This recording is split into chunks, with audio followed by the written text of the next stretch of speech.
دوستو ایک چھوٹا سا قصہ آپ کو سناؤں گا جسے سننے کے بعد ہمیں اور آپ کو بہت کچھ سیکھنے کو ملے گا۔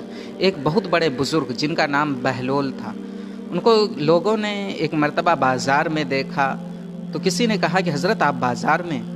انہوں نے کہا ہاں، آج میں اللہ اور اس کے بندے کے درمیان صلح کرنے کی کوشش کر رہا ہوں۔ بندوں نے جو گناہ کر کر کے پاپ کر کر کے اللہ کو ناراض کر رکھا ہے، میں سوچ رہا ہوں دونوں کے درمیان صلح ہو جائے۔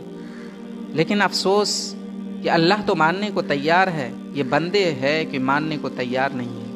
اپنے کاروبار میں، بزنس میں اس طرح سے مگن ہے، اس طرح سے بیزی ہے کہ اللہ کو بھول بیٹھا ہے۔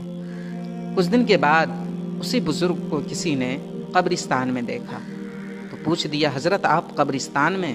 انہوں نے کہا وہی کام کر رہا ہوں، آج بھی میں اللہ اور اس کے بندے کے درمیان صلح کرنے کی کوشش کر رہا ہوں، لیکن افسوس کہ یہاں بندے تو ماننے کو تیار ہے، اللہ نہیں۔